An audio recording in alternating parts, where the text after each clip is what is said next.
ওগো, আমার জন্য কি আনবা? কি নেবা বলো? ফুলন শাড়ি আনবো? তার স্বামী বললে। নিস্তারিণী বললে, না শোনো, ও সব না, একরকম আলতা উঠেছে, আজ মজুমদার বাড়ি দেখে এলাম, কলকাতা থেকে এনেছে মজুমদার মশাইয়ের ছেলে, শিশি নিতে থাকে, কি একটা নাম বললে, ভুলে গিয়েছি।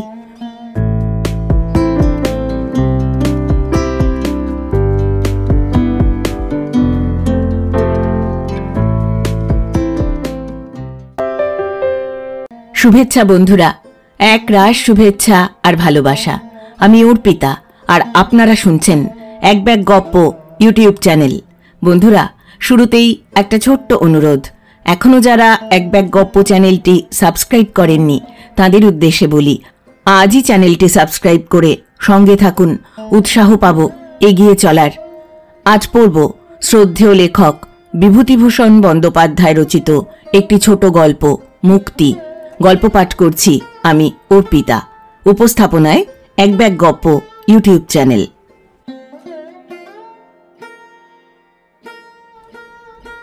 ওর ভালো নাম বোধহয় ছিল নিস্তারিণী। ওর যৌবন বয়সে গ্রামের মধ্যে অমন সুন্দরী বউ ব্রাহ্মণ পাড়ার মধ্যেও ছিল না। ওরা জাতে যুগী। হরিনাথ ছিল ওর স্বামীর নাম। ভদ্রলোকের পাড়ায় ডাক নাম ছিল হরে যুগী।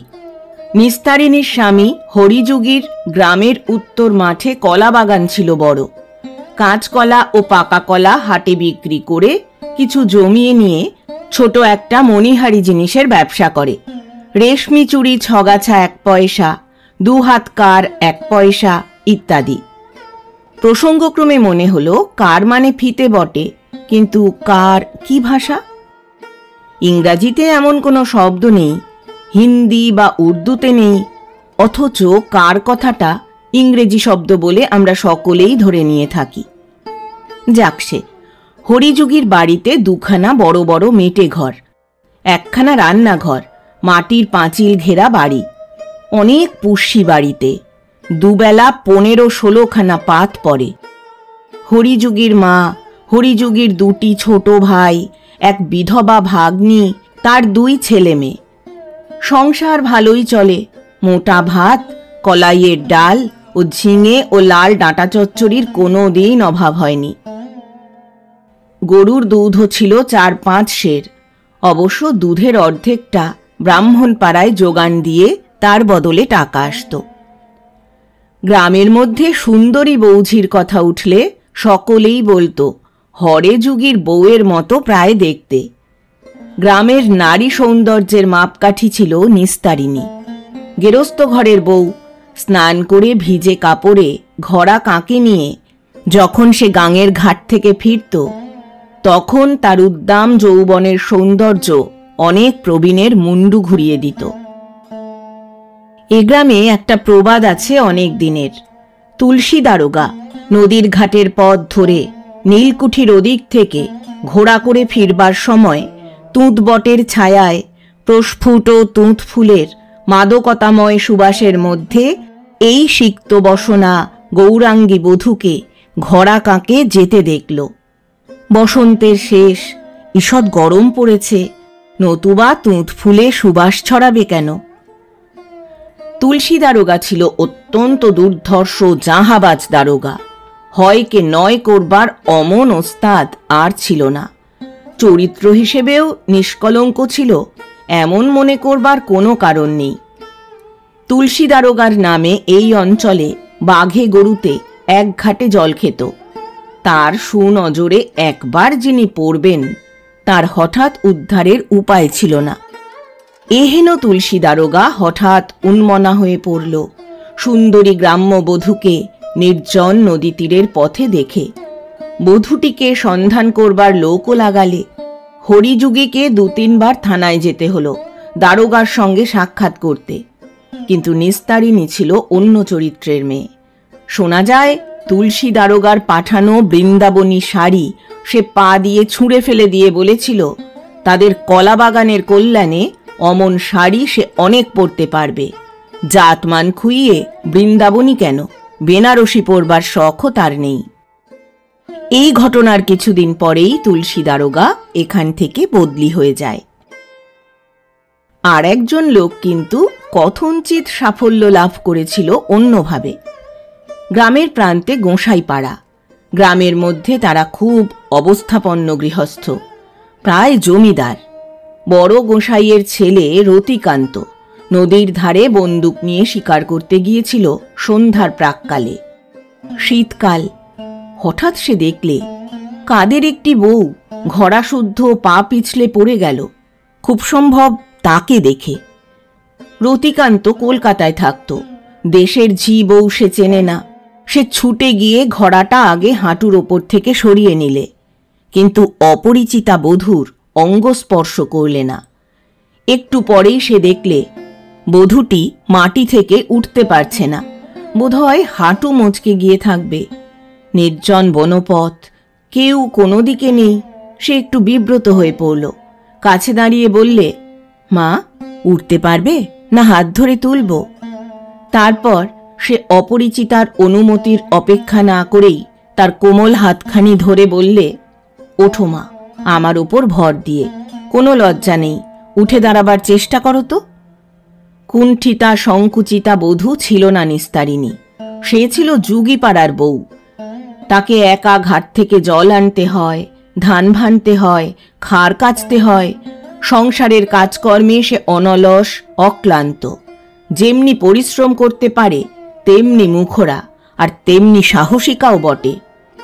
স্বাস্থ্য ও সৌন্দর্যের গৌরবে তখন তার নবীন বয়সের নবীন চোখ দুটি জগৎকে অন্য দৃষ্টিতে দেখে।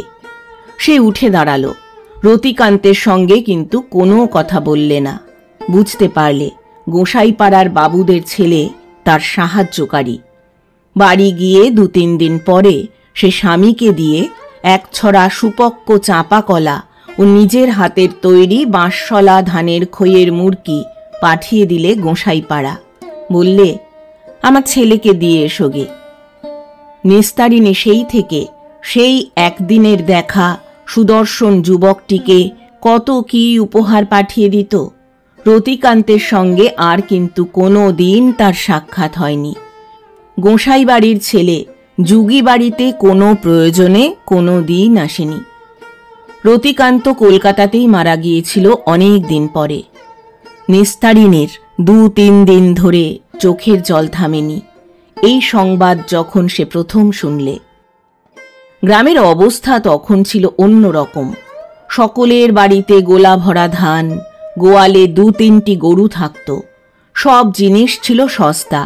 নিস্তারিণীদের বাড়ির পশ্চিম উঠানে ছোট একটা ধানের গোলা।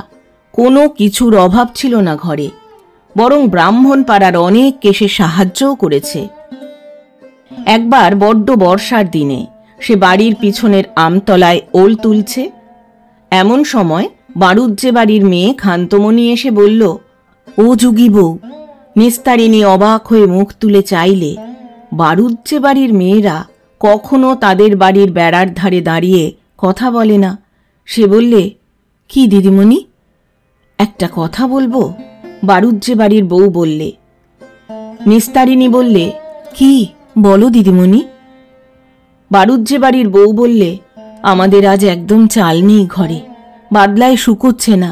কাল ধান ভেজে 2টো চিড়ে হয়েছিল। তোমাদের ঘরে চাল আছে? কাঠাখানেক দেবে? নিস্তারিণী এদিক ওদিক চেয়ে দেখলে তার খান্ডার শাশুড়ি কোনো দিকে আছে কিনা। পরে বললে, দাঁড়াও দিদিমণি, দেবানি চাল ঘরে আসে। এই শাশুড়িরে লুকিয়ে দিতে হবে, দেখতে পেলে বড্ড বকবে আমারে। তা বকুক গে, তা বলে বামুনের মেয়েকে বাড়ি থেকে ফিরিয়ে দেব? আর একবার বাড়ুজ্জে বাড়ির বউ তার বৃদ্ধা শাশুড়িকে ঝগড়া করে বাড়ি থেকে তাড়িয়ে দিয়েছিল। সে বউ ছিল গ্রামের মধ্যে নাম ডাকওয়ালা খান্ডার বউ। শাশুড়ির সঙ্গে প্রায়ই ঝগড়া বাঁধাত। কেরোসিনের টেমি ধরিয়ে শাশুড়ির মুখ পুড়িয়ে দিয়েছিল। পাড়ার কেউ ভয়ে বৃদ্ধাকে স্থান দিতে পারেনি। যে আশ্রয় দেবে তাকেই বড় বউয়ের গালাগালি খেতে হবে। যুগী বউ দেখলে বাড়ুজ্জে বাড়ির বেড়ার কাছে বড় সেগুন তলার ছায়ায় 9 ঠাকরুন চুপ করে দাঁড়িয়ে হাপুস নয়নে কাঁদছেন। সে এগিয়ে বললে, ঠাকরুন, আসুন, আমাদের বাড়িতে দাওয়াতে বসবেন। বড় বউ বকেছে বুঝি? ঠাকরুন সূচিবে মানুষ, তাছাড়া বারুজ্জে বাড়ির গিন্নি হয়ে যুগী বাড়ি আশ্রয় নিলে মান থাকে না। সুতরাং প্রথমে তিনি বললেন, না বউ, তুমি যাও, আমার কপালে যখন চিরদিনের, তখন তুমি একদিন বাড়িতে ঠাঁই দিয়ে আমার কি করবা? নগের বউ যেদিন চটক তলার চিতে শোবে, সেদিনটি ছাড়া আমার শান্তি হবে না মা। ওই কাল নাগিনী যেদিন আমার নগের ঘাড়ে চেপেছে।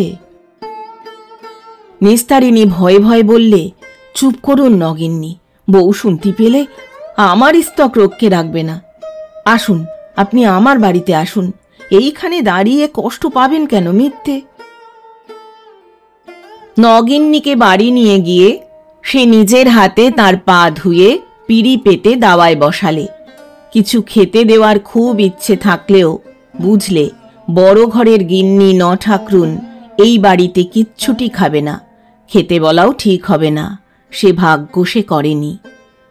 অনেক রাত্রে গিন্নির বড় ছেলে নগেন খুঁজতে খুঁজতে এসে যখন মায়ের হাত ধরে নিয়ে গেল, তখন নিস্তারিণী অনেক অনুনয় বিনয় করে বড় এক ছড়া মর্তমান কলা তাকে দিয়ে বললে, নিয়ে যান দয়া করে, আর তো কিছুই নেই, কলা বাগান আছে, কলা ছাড়া মানুষকে হাতে করে আর কিছু দিতে পারিনে। তার স্বামী সেবার রামসাগরের চড়কের মেলায় মণিহারি জিনিস বিক্রি করতে গেল। যাবার সময় নিস্তারিণী বললে, ওগো, আমার জন্য কি আনবা? কি নেবা বলো, ফুলন শাড়ি আনবো? তার স্বামী বললে। নিস্তারিণী বললে, না শোনো, ও সব না, একরকম আলতা উঠেছে, আজ মজুমদার বাড়ি দেখে এলাম, কলকাতা থেকে এনেছে মজুমদার মশাইয়ের ছেলে, শিশি নিতে থাকে, কি একটা নাম বললে, ভুলে গিয়েছি। তার স্বামী বললে, শিশি নিতে থাকে? হ্যাঁ গো, সে বড় মজা, কাটির আগায় তুলো দেওয়া, তাতে করে মাকাতে হয়। ভালো কথা, এই তরল আলতা, তরল আলতা। তার স্বামী বললে, কত দাম? নিস্তারিণী বললে, 10 পয়সা। হ্যাঁ গা, আনবে এক শিশিনি আমার জন্যে? তার স্বামী বললে, দেখবো ক্ষণ, গোটা 5 টাকা যদি খেয়ে দে মুনাফা রাখতে পারি, তবে এক শিশিনি ওই যে কি আলতা তোর জন্য ঠিক এনে দেব। এইভাবে গ্রামের ব্রাহ্মণ পাড়ার সঙ্গে টেক্কা দিয়ে নিস্তারিণী প্রসাধন দ্রব্য ক্রয় করেছে। তাদের পাড়ার মধ্যে সেই তরল আলতা পায় দেয়। শূদ্রপাড়ার মধ্যে ওই জিনিস একেবারে নতুন, কখনো কেউ দেখেনি। আলতা পরবার সময় যে দেখত সেই অবাক হয়ে থাকত। হাজরি বুড়ি মাছ বেচতে এসেছে একদিন, সে অবাক হয়ে বললে, হ্যাঁ বড় বউ, ও শিশি নিতে কি কি মাখাচ্ছ পায়ে? নিস্তারিণী সুন্দর রাঙা পা দুখানি ছড়িয়ে আলতা পরতে বসেছিল। এক গাল হেসে বললে, এ আলতা দিদিমা, এরে বলে তরল আলতা। ও মা, পাতা আলতাই তো দেখে এসেছি চিরকাল, শিশি নিতে আলতা থাকে কখনো শুনিনি। কালে কালে কতই দেখলাম, কিন্তু বড় চমৎকার মানিয়েছে তোমার পায়ে বউ, এমনি টুকটুকে রং, যেন জগদ্ধাত্রী পিত্তিমের মতো দেখাচ্ছে। এসব 30-35 বছর আগেকার কথা। শীতের সকাল বেলা ওদের বড় ঘরের দাওয়ায় ছেঁড়া মাদুরে ছেঁড়া কাঁথা গায়ে নিস্তারিণী শুয়ে আছে। সংসারের সাবেক অবস্থা আর নেই। হরিযুগী বহুদিন মারা গিয়েছে। হরিযুগীর একমাত্র ছেলে সাধনও আজ 3-4 বছর একদিনের জ্বরে হঠাৎ মারা গিয়েছে। সুতরাং নিস্তারিণী এখন স্বামী পুত্রহীনা বিধবা। তার শাশুড়ি এখনো বেঁচে আছে, আর আছে এক বিধবা যা, তার এক মেয়ে ও এক ছেলে। 35 বছর আগের সেই উচ্ছল যৌবনা সুন্দরী গ্রাম্যবধূটিকে আজ আর রোগগ্রস্তা শীর্ণকায়া মলিন বসনা প্রৌঢ়ার মধ্যে খুঁজে পাওয়া যাবে না।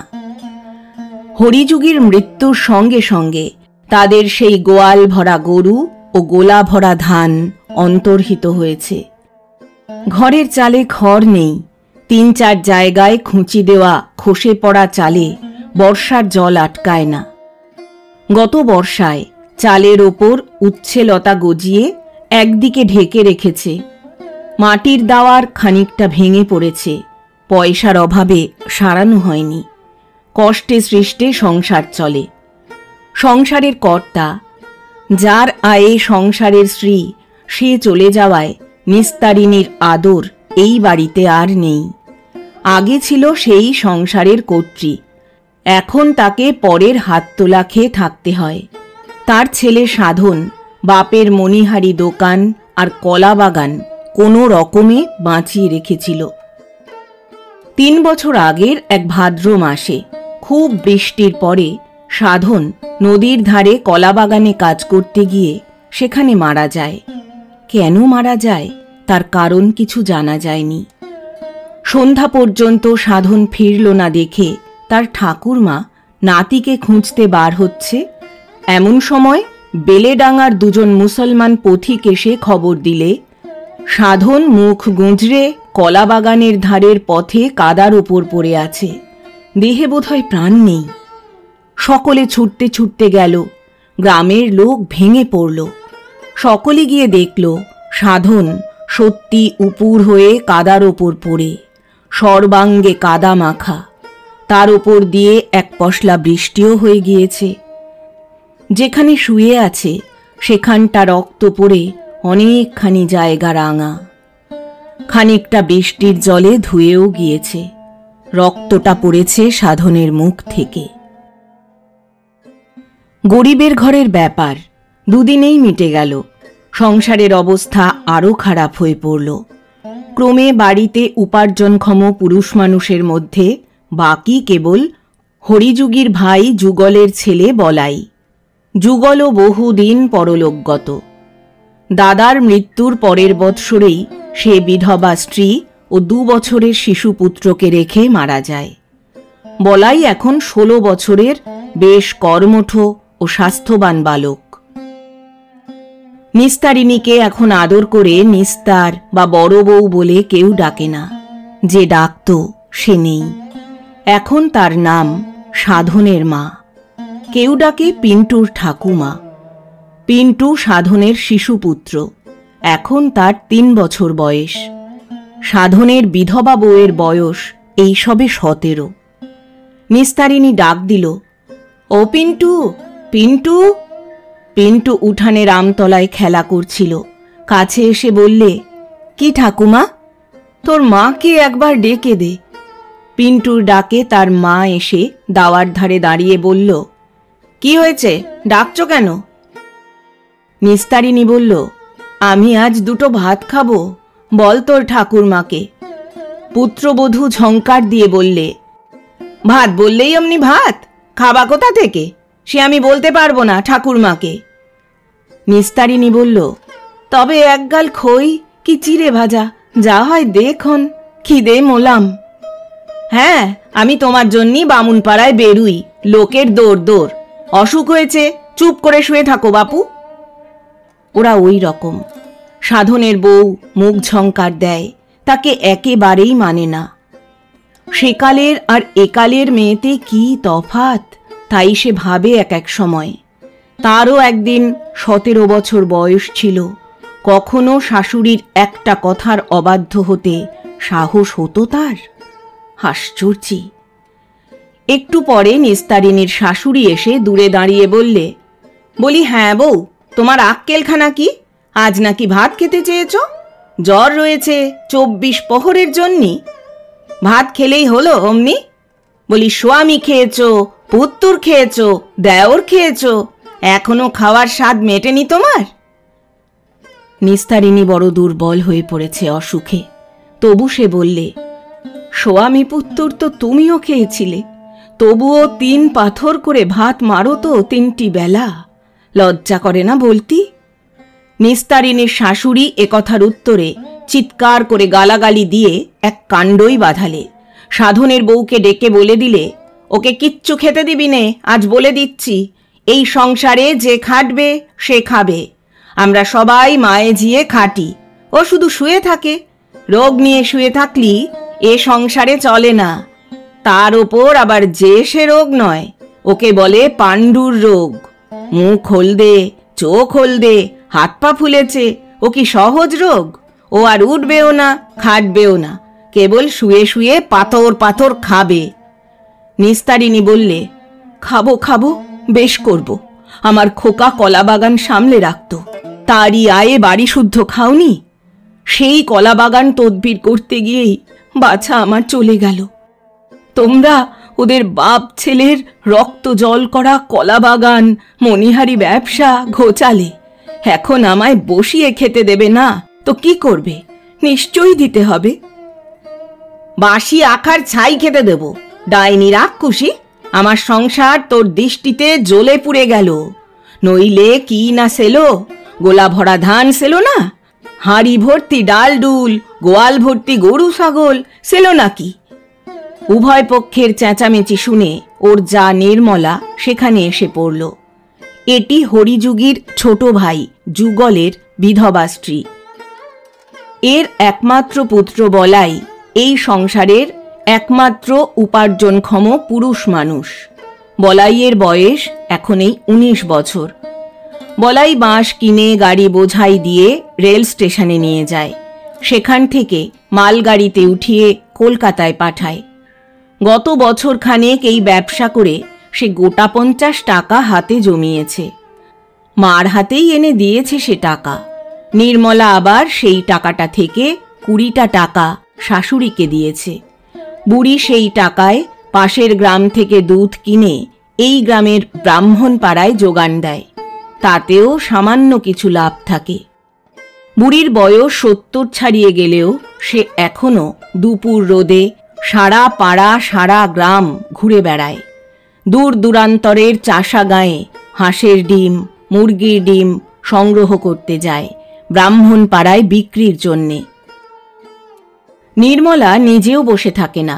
তিনু গাঙ্গুলির বাড়ি ঝিয়ের কাজ করে মাসে 2 টাকা মাইনে পায়।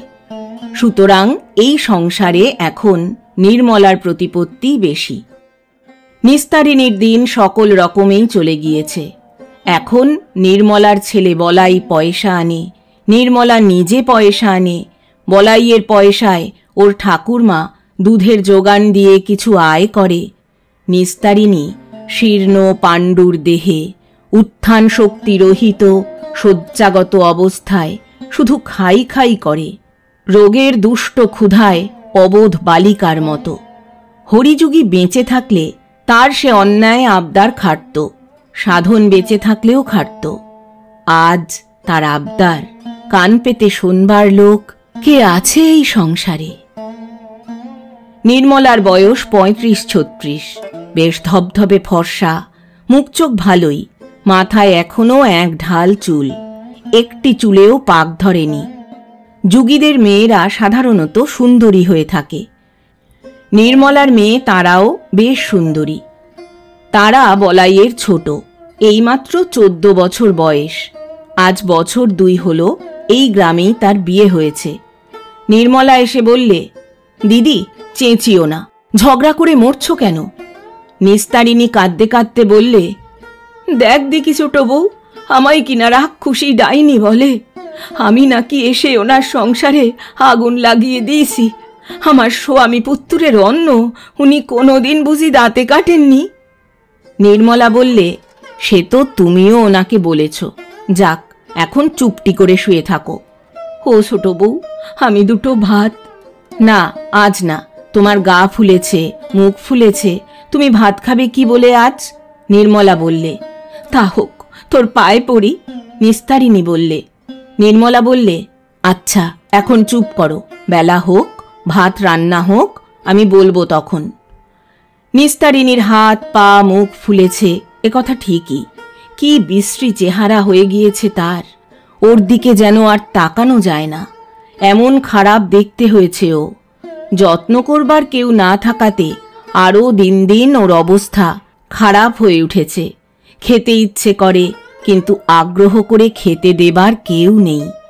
রোগীর পথ্য তো দূরের কথা, 2টি ভাত তাই কেউ দেয় না।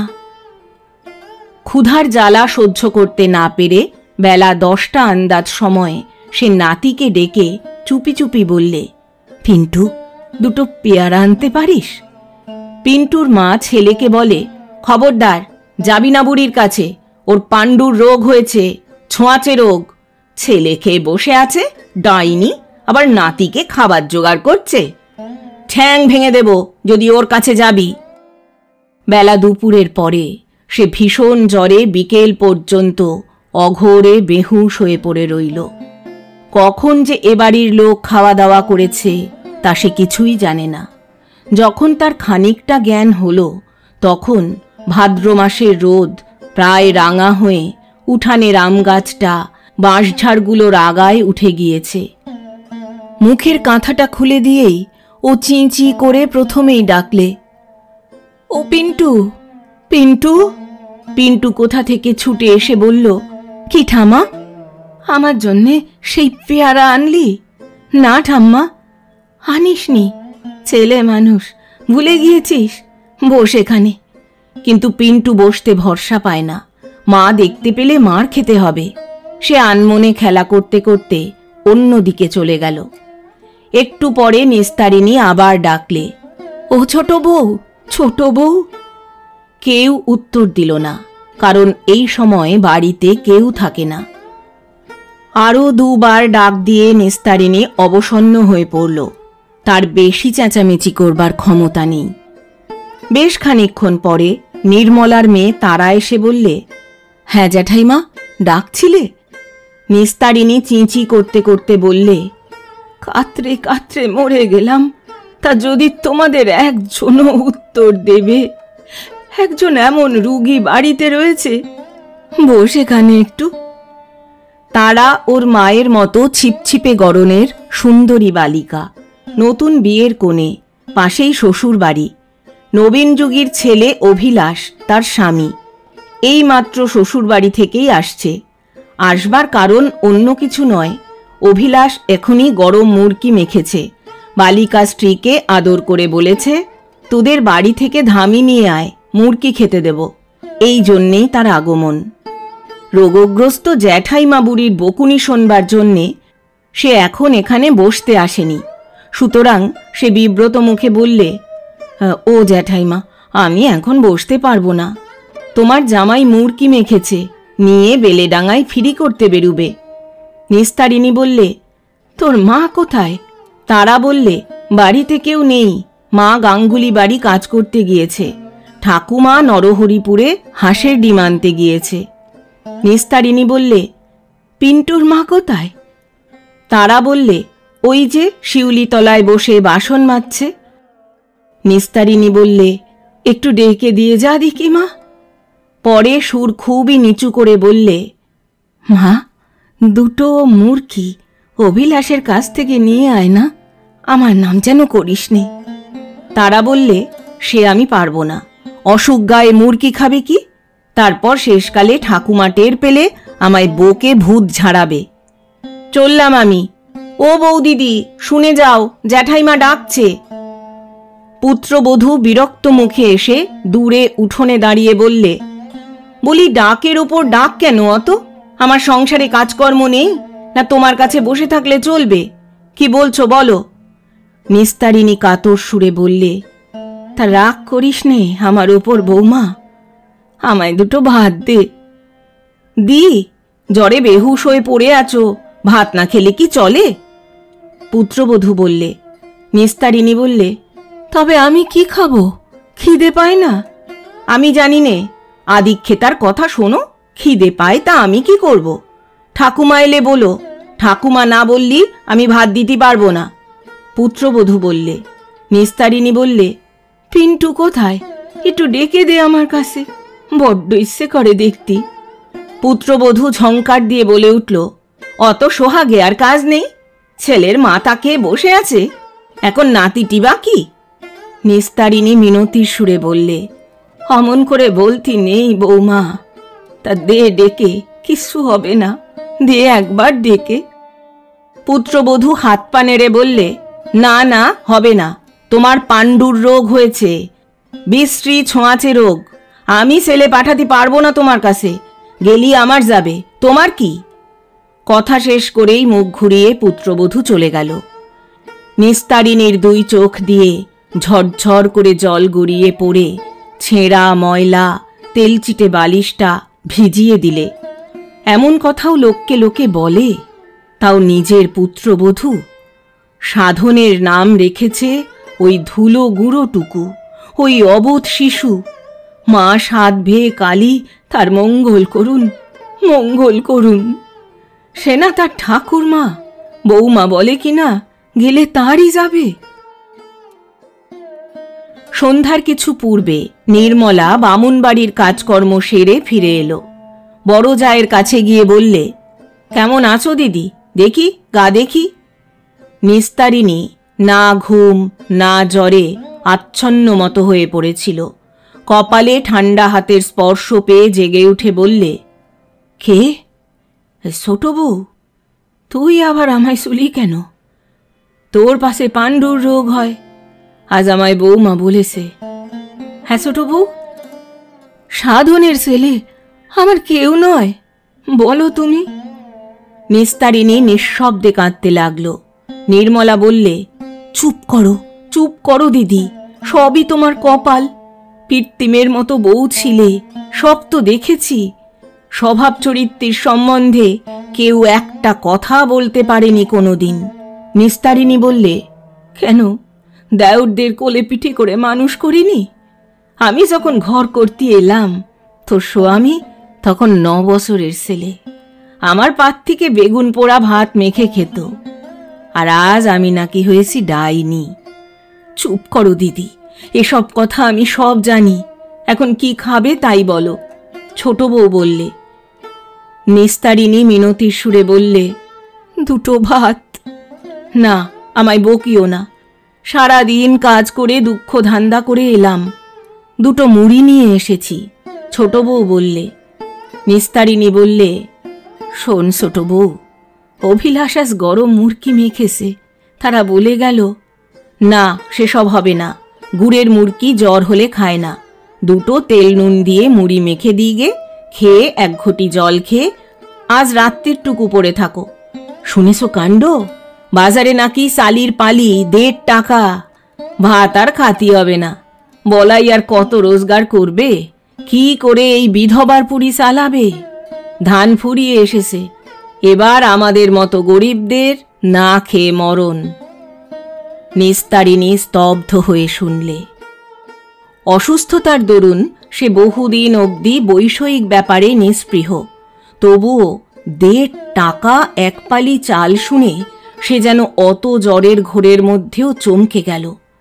সেকালে যে তাদের গোলার ধান বিক্রি হয়েছে 18 আনা করে, সরু বাঁশশলা কি চামরমণি ধানের মন। মনে আছে একবার তার প্রথম পুত্রের অন্নপ্রাশনের জন্য গোলা থেকে 25 টাকার ধান বিক্রি হয়। 5 শিকা ছিল 1 মণ ধানের দাম। নিজের হাতে সে কত ধান বিলিয়ে দিয়েছে। একবার গায়ে আকাল হয়েছিল, টাকায় 3.5 সের হয়ে উঠল চালের দাম।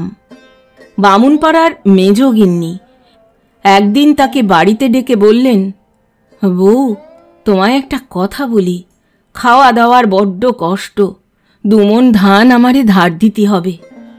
ঈশ্বরের ইচ্ছেই তোমার কোনো অভাব নেই, গোলা আরও উথলে উঠুক তোমার। সে শাশুড়িকে লুকিয়ে 2 মণ ধান বের করে দিয়েছিল গোলা থেকে। শাশুড়ি চিরকালের খান্ডার, কাউকে কিছু জিনিস দেওয়া পছন্দ করত না কখনো। কিন্তু তখনকার দিনে এই সংসারে নিস্তারিণীর প্রতিপত্তি ছিল অন্যরকম। সে যা করবে তাই হবে, তার ওপর কথা বলবার কেউ ছিল না। কোথায় গেল সে সব দিন? সন্ধ্যা উত্তীর্ণ হয়ে গিয়েছে। নির্মলা 1 বাটি দুধ নিয়ে এসে বললে, ও দিদি, খেয়ে নাও একটু দুধ। নিস্তারিণী বললে, আমার এখানে একটু বস ছোট বউ, কেউ বসে না। নির্মলার বেশিক্ষণ এক জায়গায় বসবার জো নেই, এক্ষুনি সব খেতে চাইবে। শেষ রাত্রে উঠে 4 কাঠা ধানের চিড়ে কুটতে হবে বাড়ুজ্যেদের। তারপর আবার যে একা সেই একা। সারা দিন রাত আজ 1 মাস ধরে একাই শুয়ে থাকতে হচ্ছে। নির্মলা তাকে ধরাধরি করে ঘরের মধ্যে শুইয়ে দিয়ে গেল। একদিন দুদিন করে কতদিন যে কাটল নিস্তারিণীর কোনো খেয়াল নেই। কেবল আবছা আবছা দিনগুলো আসে, সেসব দিনের প্রতিটি মুহূর্ত যেন নিঃসঙ্গ। কেবল ছোট খোকা পিন্টুকে দেখতে ইচ্ছে করে, কিন্তু তার মা তাকে পাঠায় না, একটুও বসতে দেয় না কাছে। পুত্রবধূ হয়ে শাশুড়িকে দেখতে পারে না, তার নাকি ছোঁয়াচে রোগ হয়েছে বলে। আর কেবল সবাই বকে, সবাই বকে। একদিন সে শুয়ে শুয়ে লক্ষ্য করলে আর আকাশে বৃষ্টি হয় না। হলদে রঙের রোদ বাঁশ ঝাড়ে, আম গাছের মাথায়, তেলাকুচো লতায় সাদা সাদা ফুল ধরেছে। বলাইয়ের হাতে পোঁতা উঠোনের রাঙা ডাঁটা শাক ক্রমে ফুরিয়ে আসছে। বর্ষাকাল তাহলে চলে গিয়েছে। পুত্রবধূ আমতলায় কাঠ কাটছে। জিজ্ঞেস করলে, ও বৌমা, এটা কি মাস? পুত্রবধূ উত্তর দিলে, সে খোঁজে কি দরকার তোমার? বলো না বৌমা, নিস্তারিণী বললে। পুত্রবধূ বললে, শেষ ভাদ্র, তোমার কি হুঁশ পড়ে নাসে? সেদিন সাপড়া ষষ্ঠী গেল, খোকাকে তোমার আশীর্বাদ করা দরকার, তোমার কাছে গিয়ে ডাকলে, তা যদি একটি কথা বললে। বিকেলে ও পাড়ার বুধো গোয়ালার মা দেখা করতে এসে বললে, ও মা, এ কি চেহারা হয়ে গিয়েছে! আহা, কতদিন হয়েছে আসিনি। বলি, শুনছি বড্ড অসুখ, একবার দেখে আসি। উদুরি হয়েছে বুঝি? পেট যে ফুলেছে বড্ড। সোনার পিট্টিমে চেহারা ছিল বৌমার। আমি তো আজকের লোক নই। যখন হরি প্রথম বিয়ে করে এলো, ওই আমতলায় দুধে আলতার পিড়িতে দাঁড়ালো, বেশ মনে আছে। রূপে একেবারে ঝলকা দিয়ে গেল যেন। সে চেহারার আর কিছু নেই। এমন নক্ষী বউ! আহা, তার এত কষ্ট ছিল অদৃষ্টে। নিস্তারিণী যেন সব বিষয়ে নিস্পৃহ, উদাসী হয়ে পড়েছে। এসব কথা শুনে যায় বটে, কিন্তু কার বিষয়ে কে যেন কথা বলছে। সেকালের সে বড় বউ তো কোন কালে মরে হেজে গিয়েছে।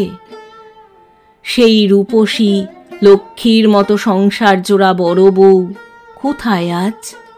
কেবল খেতে ইচ্ছে হয়। পান্তা ভাত কতকাল খায়নি, কেউ দেয় না, দেখাই করে না এসে। সন্ধ্যার পরে নির্মলা এসে একটু কাছে বসে, বলে, ও দিদি, তোমার জন্য একটা জিনিস এনেছি মনিব বাড়ি থেকে।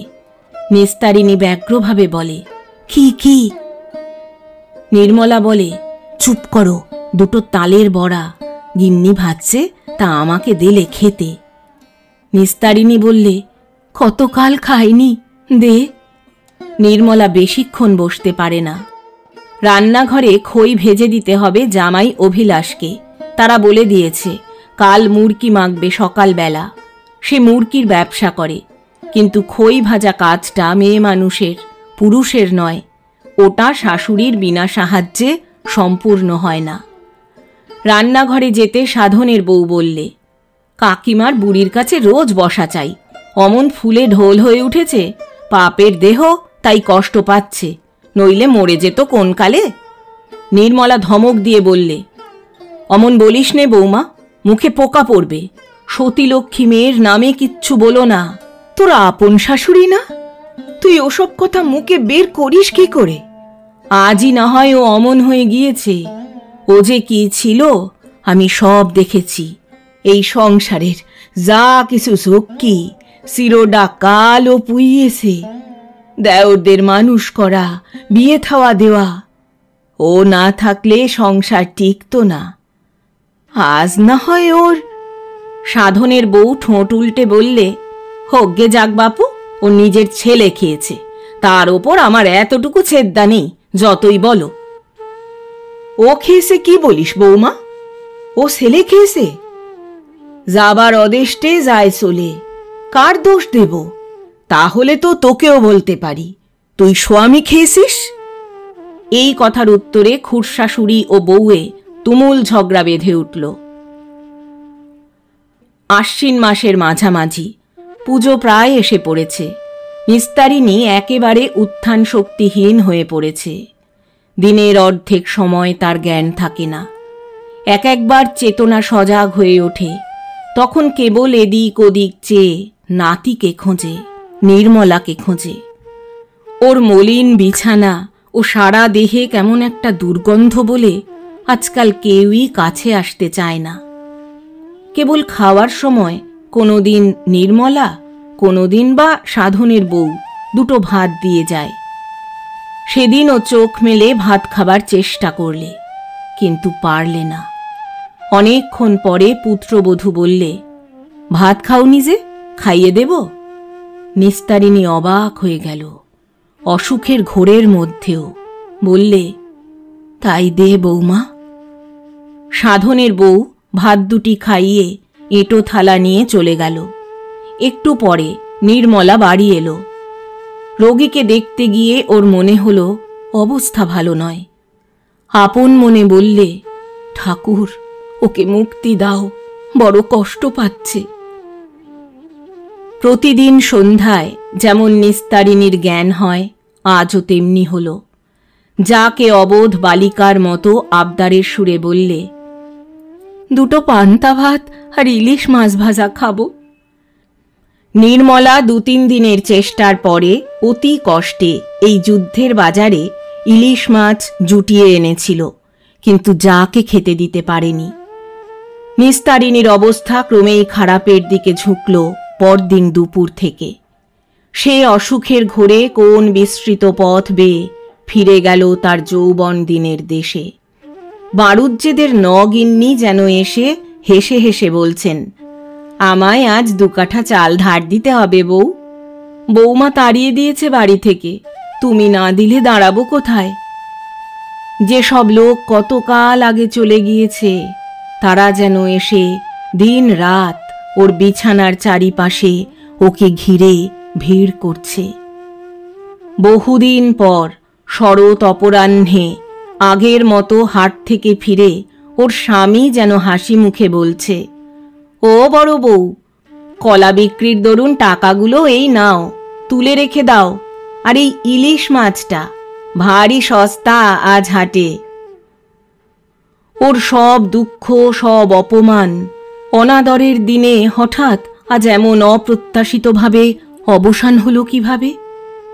নিস্তারিণী অবাক হয়ে যায়, বুঝতে পারে না কোনটা স্বপ্ন, কোনটা সত্যি। সে একগাল হেসে স্বামীর হাত থেকে ইলিশ মাছটা নেবার জন্য হাত বাড়ায়। নির্মলা চোখ মুছতে মুছতে বলে, সতীনক্ষী সজ্ঞে চলে গেল, বৌমা পায়ের ধুলো নে। তারপর সে নিজেও ঝুঁকে পড়ে মাতৃসমা বড় জায়ের পায়ে হাত ঠেকায়।